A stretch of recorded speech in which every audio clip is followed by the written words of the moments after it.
అనాది కాలము నుండి భారతదేశమును అనేక ఆదర్శములను చేత ఆనందింపజేస్తూ వచ్చినటువంటి వారు స్త్రీలు. In the land of Bharat, from times immemorial, women have not only upheld womanhood, but have given joy to everyone.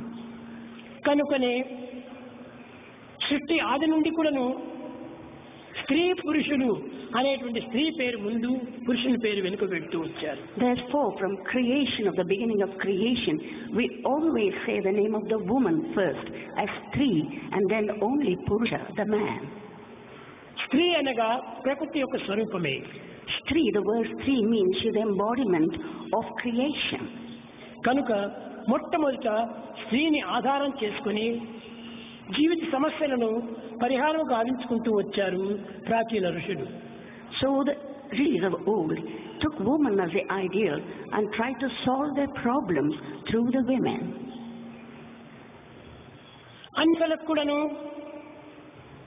స్త్రీల యొక్క పవిత్ర హృదయాలే దీనికి మూల కారణములు. To solve all the problems, the purity of the woman's heart is at the bottom. ఈనాడు లోకములో ఎక్కడ చూసినా దుఃఖము, ఎక్కడ చూసినా అశాంతి, ఎక్కడ చూసినా బాధలు, కష్టసుఖములు కూడా కంటికి కనిపిస్తున్నవి. Today in this whole wide world, we see nothing but chaos, suffering, hatred, and so many other negative qualities. దీనికి కారణం ఏమిటి?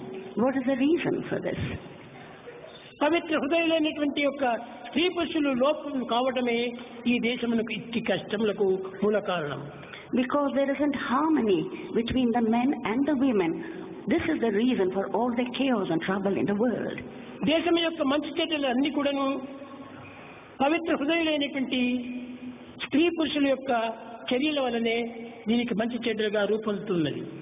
So whether it is good or bad, everything is represented only by the purity that resides in both men and women. దేశంలో పవిత్ర హృదయులైనటువంటి స్త్రీ పురుషులే ఉండినా దేశక్షేమములకు ఎట్టి కొరత కూడా ఉండదు. If there were only women and men of purity, then there would be nothing lacking in the peace and